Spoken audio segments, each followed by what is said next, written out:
Today is International Women's Day, and we are dedicating today's program to celebrate women's achievements, increase visibility, raise awareness against bias, and take action for equality. Gender-based violence is one of the problems confronting many women around the world today, and it has been described by the World Health Organization as a global health problem of epidemic proportion, as well as foundational violation of human rights. Now, many girls and women often experience violence, from physical punishment to sexual, emotional, and psychological violence, and gender advocates are saying that more needs to be done to extend or to end the culture of silence. That's what we'll be talking about right now. So joining me now is gender specialist and founder, Tribex Lab, Emalohi Irobi. It's nice to have you join me this morning. Good morning. Thank you for having me. And happy International Women's Day. Same to you. Great. Now, if we have to itemize some of the issues, apart from the issue of violence, what are some of the challenges that women actually go through, if you have to make us come to terms with some of them?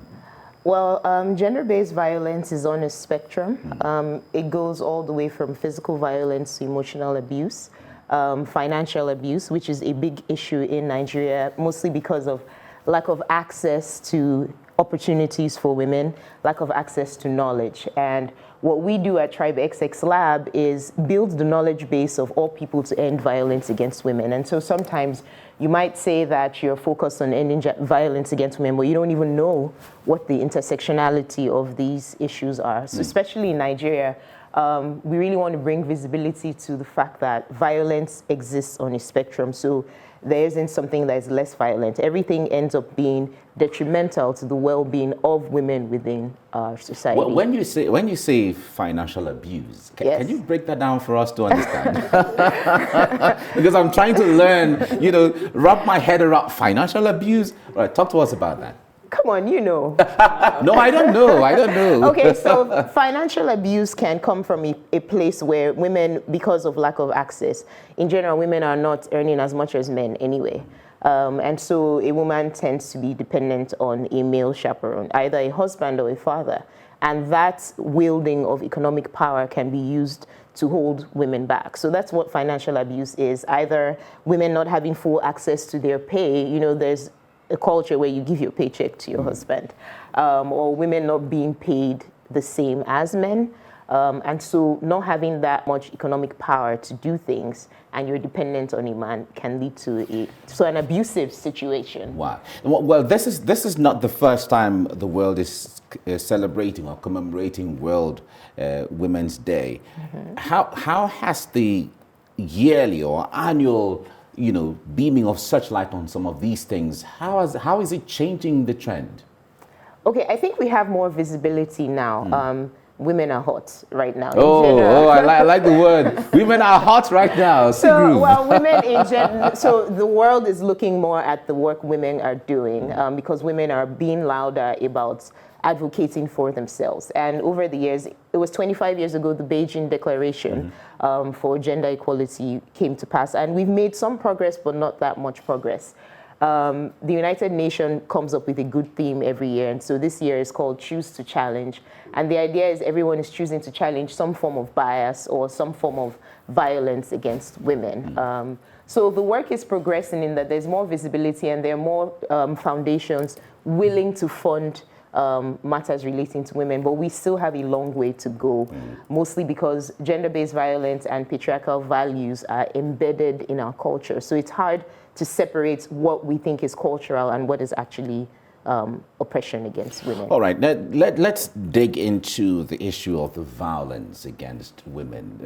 What do you think, in your own opinion, is responsible for things like that, for violence against women, that is even violence against humanity as a whole? Exactly. Okay, so I think I will speak to Nigeria as a setting. I think the idea of what women's value and contribution to society is plays a role in promoting the violence. So the preference for female children over male children, the idea that women are confined to one space. I mean, we've been told in the kitchen and in the other room. I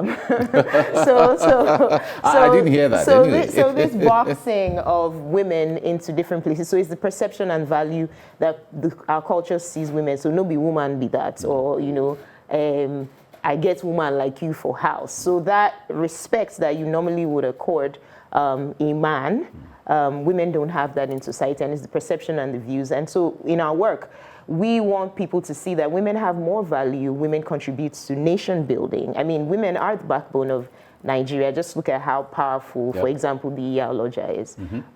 So changing the perception and the idea that women are way more than childbearers, cooking and being in the other room. They're actually contributing to making to a lot of things a going great out deal there. of Exactly. nation building. I mean, all the countries led by women have handled COVID-19 in a remarkable way.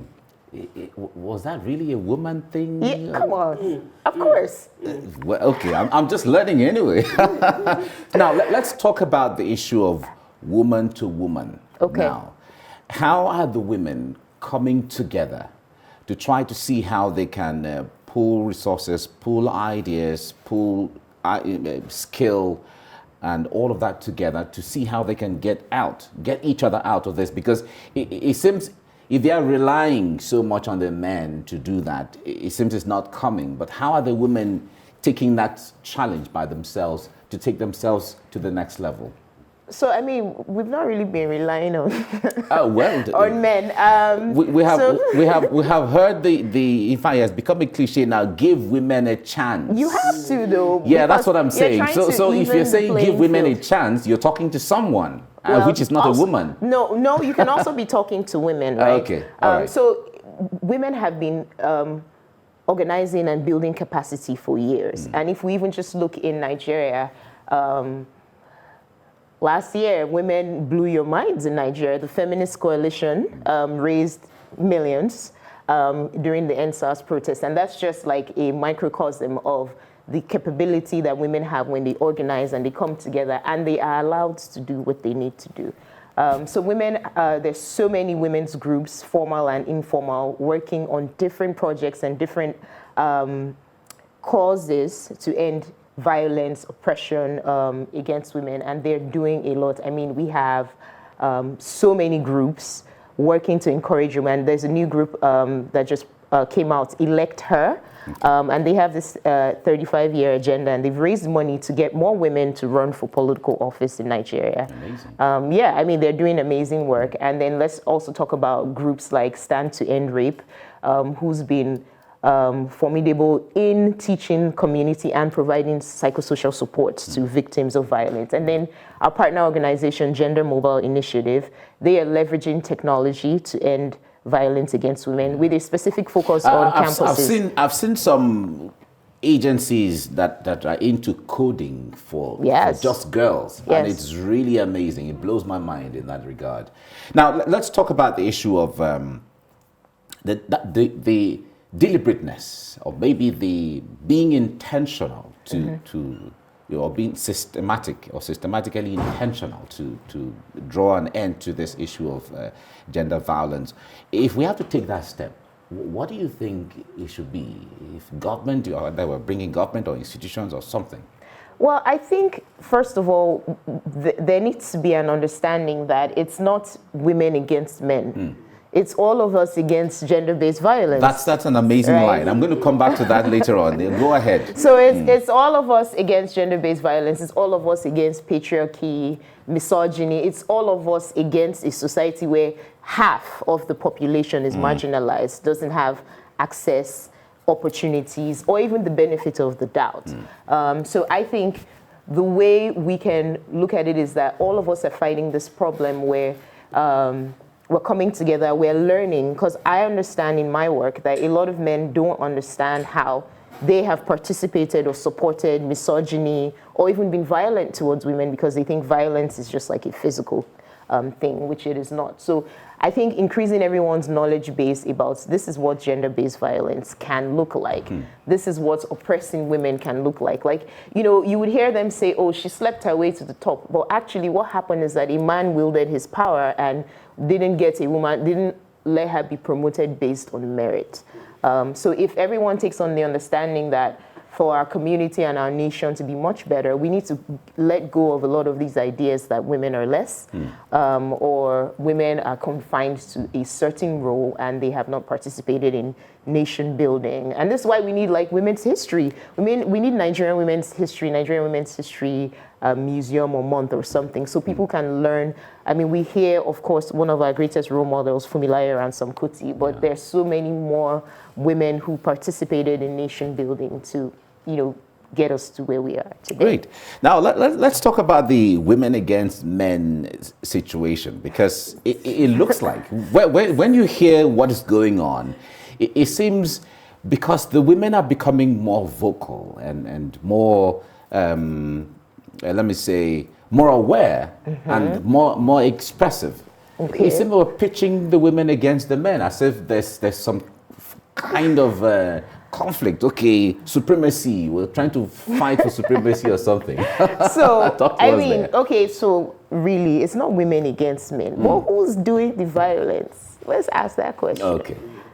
So, I mean, and I'm not saying that women have not participated in violence against women, because I say it, I mean, I do work for women, but I'm not for all women, because there are women that support the patriarchy. There are women who actually carry up the oppression of women. So it's not women against men, it's all of us against, and if men understand more the intersectionality of problems that women face, like, so I can't just leave my house.